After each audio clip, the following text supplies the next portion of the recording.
The early medieval blacksmith's world was shaped by fire, sweat, and the stubborn will of the earth. Every day the blacksmith faced the relentless heat of the forge, transforming raw materials into objects of strength and utility. It was a life of constant challenge where skill and perseverance were as vital as the iron itself. Iron was the backbone of the age. Tools, weapons, and daily life depended on it. From ploughs that tilled the soil to swords that defended villages, iron shaped every aspect of existence.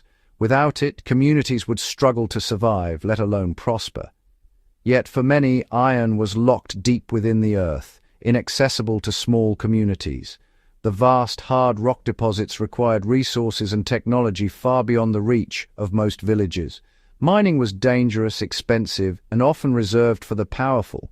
The solution wasn't in distant mountains, but in the bogs and marshes, bog iron. These wetlands, often overlooked, held a secret bounty just beneath the surface, waiting to be discovered by those who knew where to look.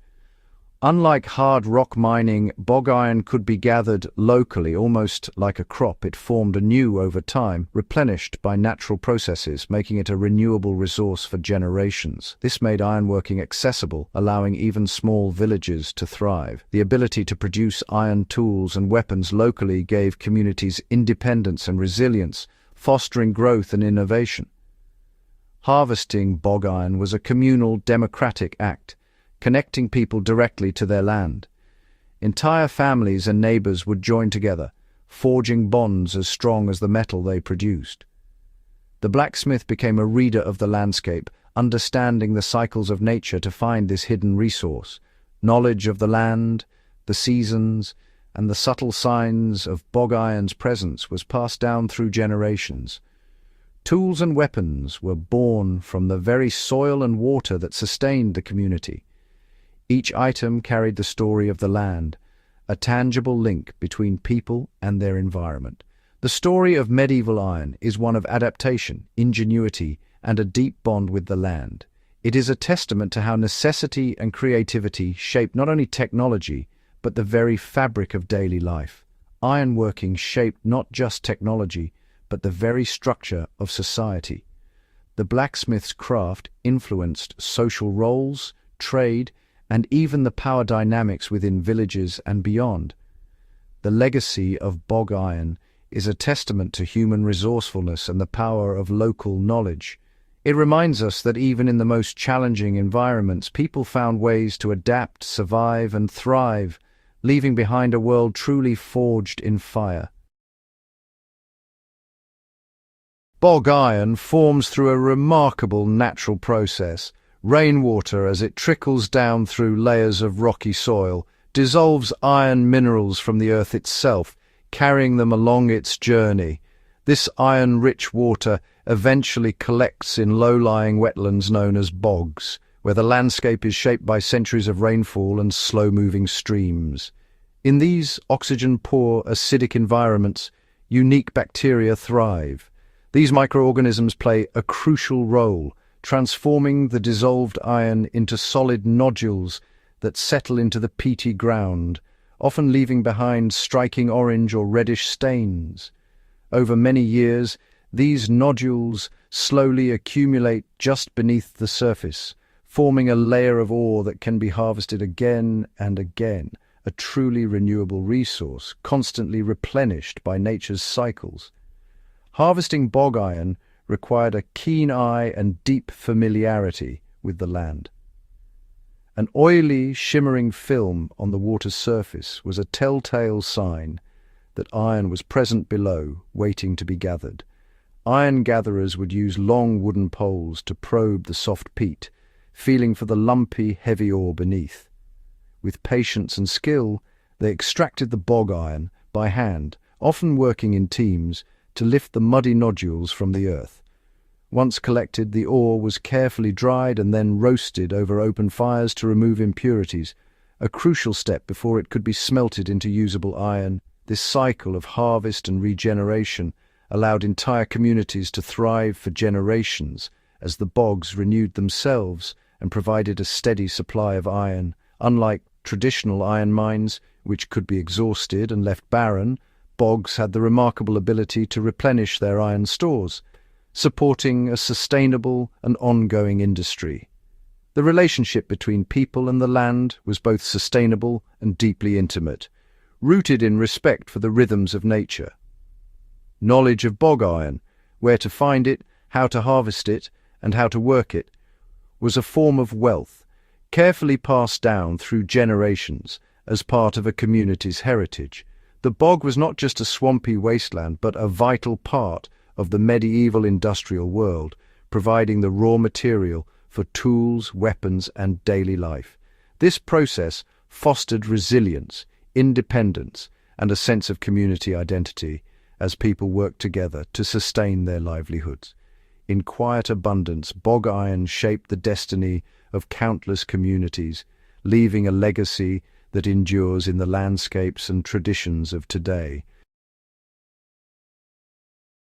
Turning bog ore into iron was a dramatic, fiery process, one that transformed humble earth into a material that would shape civilizations.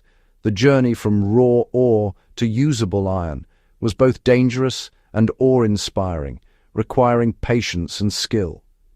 In a clay or stone bloomery furnace, layers of roasted ore and charcoal were carefully stacked, each layer feeding the next.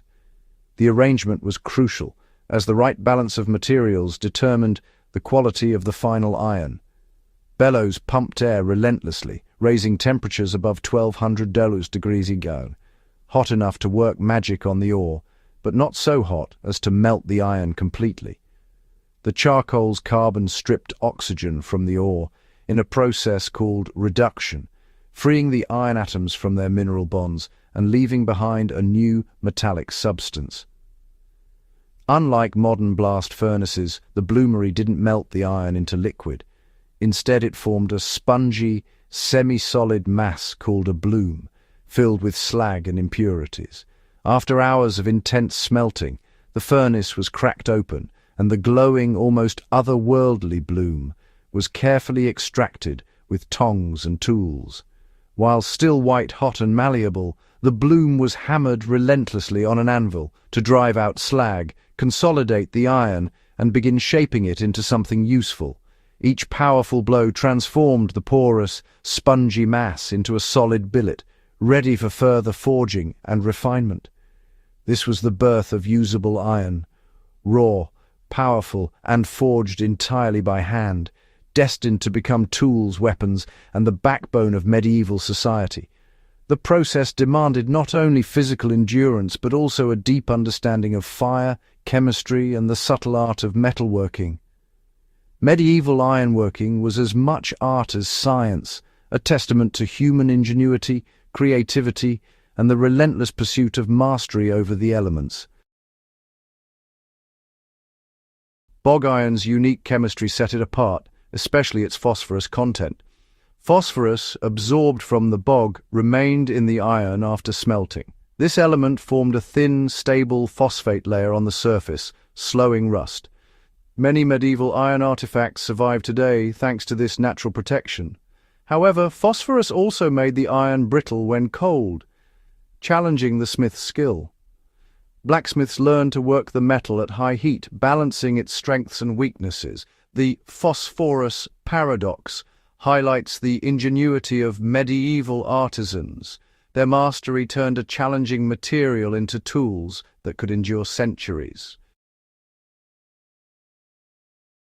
Myths of medieval stainless steel persist, but the truth is more nuanced. Real stainless steel requires chromium, unknown to medieval smiths. The rust resistance of some artifacts comes from phosphorus in bog iron, slag inclusions, and skilled forging. Hammering created a protective scale, and slag inclusions slowed corrosion. These methods made iron rust-resistant, not rust-proof. The blacksmith's genius lay in adapting to variable materials, not in secret recipes. Their achievements were born of experience, not lost formulas. The real legacy is their hands-on mastery and deep understanding of their craft. Most medieval iron objects have vanished, rusted away, lost to time. Only those buried in special conditions like bogs or river mud survive. This survivorship bias means we mostly find elite or ceremonial items, not everyday tools. Ordinary knives, nails, and farm implements rarely endured. The archaeological record is skewed, showing us only a fragment of the past. The absence of evidence isn't evidence of absence. Most iron simply returned to the earth. For every artifact in a museum, thousands more dissolved into history's silence. The knowledge of bog iron smiths offers lessons for modern self-reliance. With basic chemistry and effort, anyone can recreate ancient smelting techniques. More importantly, medieval people valued and maintained their tools, knowing iron's vulnerability. Preventative care, keeping tools dry and oiled, was essential. Reading the land for resources, as ancient smiths did, deepens our connection to nature. The philosophy of repair and recycling, turning broken tools into new ones, remains vital. Self-reliance is rooted in respect for materials and resourcefulness. Ancient methods teach us resilience and adaptability. By reclaiming these skills, we honor a legacy of ingenuity. The past offers practical wisdom for a sustainable future. The story of bog iron is about more than metallurgy. It's about connection. Medieval people knew their land intimately. Iron was part of their world, not an abstract commodity. The blacksmith bridged earth and community, forging tools that embodied the spirit of place.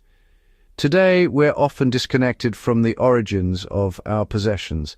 The lessons of bog iron remind us to value the effort and resources behind every object. True self-reliance is about living in balance with the land and each other. The legacy of the bog iron smiths is resilience, respect, and the wisdom of hands-on knowledge. As we seek sustainability, their echoes guide us, the roar of the furnace, the ring of the hammer, and the enduring bond between land and hand.